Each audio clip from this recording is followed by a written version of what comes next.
Hey, aquí pasa algo, yo no puedo explicar muy bien qué pasa, pero la arquitectura es como distinta, la ciudad se ve como moderna, esta ciudad es diferente a las otras ciudades del país, incluso las ciudades capitales. Pues bien, recuerden que con mucha satisfacción aquí, la semana pasada o hace un par de semanas celebrábamos el reconocimiento que el Departamento Nacional de Planeación le hacía a Medellín como la ciudad más moderna del país sobre las demás ciudades capitales, es decir, venciendo en esa competencia, digámoslo así, competencia a las 31 ciudades capitales restantes de Colombia. Pues vamos a hablar de eso y de otras cosas con el director de planeación de Medellín, porque el reconocimiento es importante, pero no es gratuito, no es una concesión, no es un regalo, hace parte de un trabajo que se hace desde la administración y que se ha hecho con las administraciones atrás, por un proceso paulatino de posicionamiento y de mostrar esta ciudad en su modernidad y además en sus capacidades. En detalle.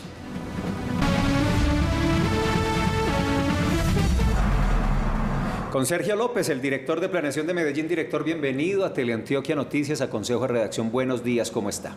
Buenos días, un saludo para ti, Felipe, para el equipo de Consejo de Redacción, a todas las personas que nos están viendo, pero quiero darle un saludo muy especial a todos los antioqueños que están siendo secuestrados por esos bandidos de las AGC. Yo espero que prontamente volvamos a retomar el control, pero definitivamente no se puede pasar un espacio como esto sin darles un saludo de solidaridad, de cariño, de esperar que prontamente puedan transportarse libremente por Antioquia y esperarlos prontamente aquí en Medellín. Le agradecemos, director, ese acompañamiento y ese mensaje. Hay dos o tres temas clave que queremos conversar con usted y sabemos que tiene poco tiempo. Avancemos. ¿Cómo recibe Medellín ese reconocimiento, pero específicamente eso de planeación, de dónde sale?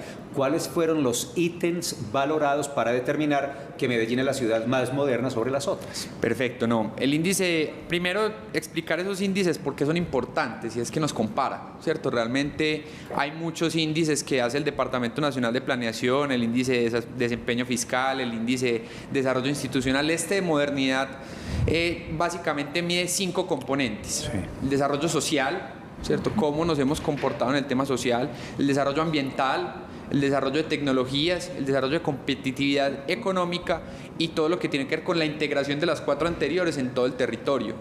Medellín definitivamente ha tenido un brinco histórico en 20 años, en 25 años. En 25 años nosotros posiblemente éramos la ciudad más violenta del mundo, nunca antes superada por otra. Es que aquí nos matábamos, aquí no había modernidad, aquí no había Estado. Y con un trabajo paulatino, constante de muchas administraciones que han venido apuntando hacia un ordenamiento planeado, hacia una visión compartida de ciudad, hemos logrado, digamos que, mantener esa modernidad que hace que Medellín en este momento sea una ciudad próspera, una ciudad donde la gente quiere trabajar, una ciudad donde las empresas del mundo quieren llegar, y para nosotros es un motivo de orgullo, pero lo más importante es que eso nos da una calificación. Tenemos 69 puntos sobre 100.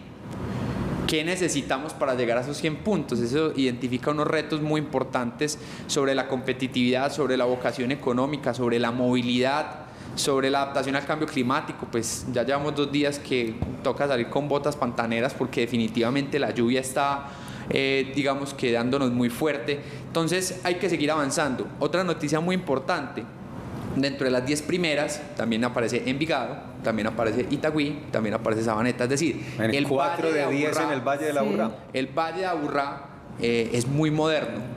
Nosotros como ciudad-región estamos, digamos que teniendo unos temas de competitividad muy interesantes en el país, y aunque no somos la capital, que eso es un motivo de orgullo antioqueño, sí, somos la ciudad más moderna del país. Sí, eso sorprende, que no sea Bogotá la más moderna del país y que Medellín esté por encima. Usted decía que la calificación son 69 sobre 100 puntos. ¿Cuáles son los retos principales de Medellín para lograr una mayor calificación? Pues hay muchos retos, pero definitivamente la adaptación al cambio climático es el primero, ¿cierto? Estamos viviendo una época de lluvias impresionante, pero seguramente vamos a tener también una época de sequía impresionante. Cómo se comportan sus territorios con estos temas de cambio climático que son obvios que están pasando, porque es que no estaba lloviendo con tanta intensidad hace 10 años como lo que está lloviendo en estos momentos. Segundo, los temas de movilidad. Seguimos creciendo como una metrópoli, pues digamos que no estamos creciendo a la misma velocidad en el crecimiento de los sistemas de transporte público. Vamos con el metro del 80 que vamos muy bien, vamos con el tren del río que vamos muy bien, pero toca empezar a pensar ¿qué tanta necesidad tenemos en estos momentos en el territorio del transporte privado? Y ahí están los eternos trancones, etcétera, etcétera, etcétera. Pero bueno, eso es normal en las ciudades metropolitanas. Tercero, yo creo que es muy importante la vocación económica. Hoy, el día de hoy es el segundo debate del tema del Distrito de Ciencia, Tecnología e Innovación, de la reglamentación. ¿Cuál es la vocación económica que va a hacer que Medellín sea una ciudad competitiva, que la gente quiera venir aquí a producir? Digamos que aunque llevamos 10 años apuntando hacia ese lugar, hay que seguir todos tirando para el mismo lado para que realmente, digamos, que seguimos siendo muy competitivos. Y yo creo que cuarto, como para finalizar, y yo creo que lo más importante es, después de la pandemia, en Colombia, en Medellín, en muchas partes del mundo, aumentaron los niveles de pobreza estructural, ¿cierto? De pobreza monetaria, de pobreza multidimensional, de gente que no está comiendo 3 comidas al día, el tema inflacionario que ahorita estaban diciendo pues que es un milagro mercar, pues sí, la verdad es que sí, para la gente más vulnerable sí lo es. Entonces, ¿cómo vamos a volver a recuperar esa senda de recuperación de la pobreza que llevamos por 20 años y que pues en la pandemia fluctuó y que digamos que necesitamos volver a recuperar? Director, usted hablaba de adaptación al cambio climático y me llama mucho la atención por lo que hemos vivido, no solo en los últimos días, sino meses de inundaciones pues muy complejas en la ciudad, y mi pregunta va enfocada hacia la planificación del territorio. Digamos, ¿qué puede estar enfrentando Medellín en cómo se ha planificado durante los últimos años, quizás décadas, y qué retos vienen ahí para planificar mejor y que evitemos estas situaciones? Pues es una pregunta muy interesante porque, a ver, ¿qué pasa? ¿Por qué nos inundamos? Creo que es la pregunta. Pues porque no reconocemos que somos un cañón. Medellín es un cañón. Medellín no es un valle, pues como valle plano, no, es un cañón lleno de quebradas por todas partes. Uno, las quebradas están invadidas desde hace mucho tiempo y hay unas condiciones de riesgo impresionantes en la mayoría de las quebradas de la ciudad y del Valle de Aburrá. Eso implica unos temas de reasentamiento, de planificación que son muy complejos porque ahí vive gente. Lo segundo, Medellín es muy duro, o sea que hay mucho piso duro, que hay mucho cemento, aunque hay muchos árboles también es muy gris y hay que reconocerlo así. Entonces no hay suelos donde se capte el agua. Un gran proyecto de espacio público, un gran proyecto necesita la ciudad para la adaptación climática. Yo por eso soy partidario y siempre lo he dicho de que uno de los grandes proyectos más estratégicos que va a tener la ciudad en menos de 5 años va a ser el tema de la conversión del aeropuerto que hay Olaya Herrera en un parque público, porque necesitamos suelos blandos para captar el agua. Eso también hace parte de la adaptación climática. Y el tema de la dependencia del carro, ¿cierto? Nosotros como ciudad metropolitana somos absoluta y totalmente dependientes del carro privado. O sea, la pregunta que yo siempre hago, ¿cómo llegaron hoy al canal? Director, pero ¿no será que estamos cometiendo históricamente errores de la planificación del asentamiento humano en este valle corto, estrecho, sí, tan difícil, cada vez más saturado? ¿No será que eso es lo que nos está generando, además de las fuertes lluvias, los niveles históricos que hemos tenido en décadas, no teníamos lo que ha pasado, pero la manera como estamos ocupando el territorio, ¿no será que está equivocada también? Pues es que lo que hay que recordar es que nosotros llegamos muy tarde en el tema de planificación a la ciudad. Nosotros más o menos en el año 1970 tuvo un movimiento de gente desplazada por la violencia que duplicó la población de un momento a otro, y que ahí fue donde aparecieron los asentamientos informales, especialmente en la zona nororiental y noroccidental, y que digamos que el Estado fue llegando después. Nosotros como Estado llegamos después, ahí es donde aparecen todos los temas de los cables, de los PUI, del espacio público, de las bibliotecas en las zonas más periféricas, pero hay que reconocer que nosotros como ciudad no fuimos creciendo, digamos que muy organizadamente. Ciertas zonas de la ciudad, Laureles, la zona del centro, la zona de Prado, pues digamos que tuvo una planificación, pero la gran mayoría de la ciudad metropolitana, el Estado llegó mucho después. ¿Qué se ha venido haciendo? Lo que nosotros llamamos urbanismo social, y es, ya hay una condición, hay gente, toca volver a restablecer las condiciones. ¿Y cómo se hace? Con espacio público, con equipamientos, con bibliotecas, con colegios. Y eso, lo que decías ahorita, Felipe, eso es lo característico de Medellín. Medellín, en este valle estrecho que hace que, pues, ¿qué es lo que pasa en Medellín, que es una ciudad moderna? También eso, de que nosotros la identidad que tenemos es que llegamos tarde, pero llegamos bien. Sí. Y se están haciendo todas esas acciones para mitigar el riesgo y para mitigar la ciudad. Director Sergio, pero creo que no han llegado tarde. El tema que Felipe le plantea también es que de planeación hay que planear la ciudad porque se sigue construyendo en las laderas, se siguen dando licencias de construcción en las laderas, se sigue trabajando a espaldas de una cosa que usted debe conocer que llama el alcantarillado pluvial. Medellín no tiene un alcantarillado pluvial, Medellín tiene un alcantarillado mixto. Eso quiere decir que la forma como está diseñada la ciudad con el alcantarillado pasa lo que pasa el sábado, y es que precisamente por ese tiempo, precisamente por esa caída que usted muy bien lo decía, el tema duro, la falta de planeación en ese sentido, nos debe llevar a planear ya el tema de seguir construyendo en laderas sin analizar el tema, porque la precipitación baja, director, y pregúntele a sus asesores en ese tema, el tema del alcantarillado no alcanza a evacuar por la velocidad, porque todo se diseñó en una ciudad para sacarlo al río, pero crecieron y siguen creciendo las laderas, se siguen dando licencias de construcción. Estamos a tiempo y les toca a ustedes empezar a reglamentar esos usos del suelo y empezar a diseñar con el prestador del servicio público, que es EPM, un alcantarillado pluvial que no tenga un retorno directo al río, sino que al contrario encuentren la forma para que la precipitación rápida no llegue a crear las inundaciones. Pues, a ver, hay dos aseveraciones en las cuales pues hay una imprecisión, no se dan licencias en el borde. El POT es del 2014.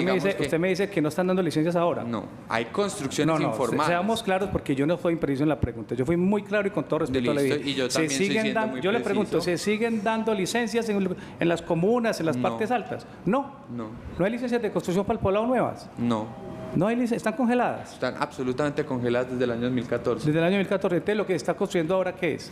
Hay dos temas particulares. Uno, estamos de acuerdo que hay una presión en la construcción informal. En el caso del poblado hay licencias anteriores al año 2014, ¿cierto? Que son 10 años que tienen para construir. Y que digamos que en este momento se están agotando. Pero desde el año 2014, y en eso quiero ser absolutamente claro, no se permite la construcción en las laderas de la ciudad. Y digamos que uno de los grandes acuerdos de la sociedad que nosotros tenemos en el momento es el POT. El POT tiene 12 años de vigencia. El POT del año 2014 determina lo que tenemos que hacer es restringir la construcción en los bordes y volver a construir el centro del valle. Obviamente, ¿eso qué implica? Que en esa reconstrucción del centro del valle, digamos que no solo sean los edificios, sino todos los servicios públicos, todos los temas de las vías, el espacio público, todo lo que tiene que ver con el alcantarillado mixto que tú nos estás diciendo en estos momentos. Digamos que se han hecho inversiones muy grandes, por ejemplo el plan Parrilla, que se hizo hace unos 3, 4 años, el plan Centro Parrilla, que digamos que mejoró mucho las condiciones de los alcantarillados, pero definitivamente lo que hay que entender acá es que ese proceso de planificación no va a la velocidad de las circunstancias tan complejas que tenemos en estos momentos. Definitivamente vamos a sufrir 1 año o 2 años con muchas precipitaciones que nos van a llevar, digamos, a tener circunstancias muy diversas, pero lo más claro que hay que hacer acá en estos momentos es seguir continuando con esa visión de planificación del POT. No se puede construir en los bordes. No alcanzamos. Pero no hay ¿cuál es el borde? ¿Qué es borde? O sea, ¿en dónde? Media ladera hacia arriba. Ya. ¿Cierto? Digamos que el valle plano, media ladera hacia arriba, ¿cierto? Y digamos que yo estoy seguro que en la actualización del POT, que será en el año 2026 aproximadamente. Todavía falta. No hay posibilidad alguna que una persona que llegue a planificar la ciudad y tenga, pues, digamos, la visión del sentido común, modifique esa visión. Entonces, digamos que la planificación, por lo menos en la ciudad de Medellín, ha sido muy coherente desde el año 2000, más o menos, que es cuando se hizo el primer POT. En el 2006 se actualiza, en el 2014 se hace una visión actualizada completa, que por cierto pues fue hecha en el gobierno de Aníbal Gaviria. Y digamos que las administraciones, tanto de Federico como la de Daniel Quintero y las que seguirán, tendrán que tener esa misma visión.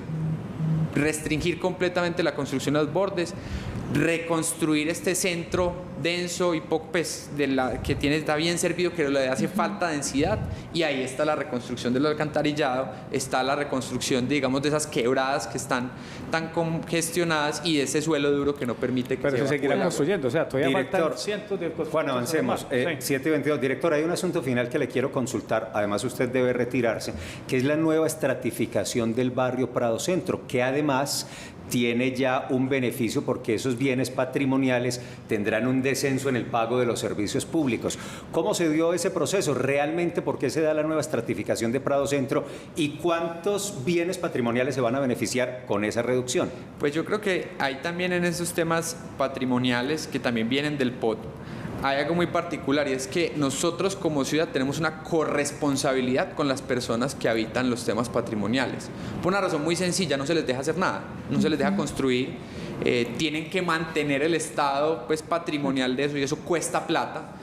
La gente que vive en Prado es muy orgullosa de sus casas, pero hay que reconocer que tiene unas dificultades económicas que hacen que, digamos, que no sea fácil vivir en una casa estas tan grandes, pues, y que se le tiene que hacer tanto mantenimiento.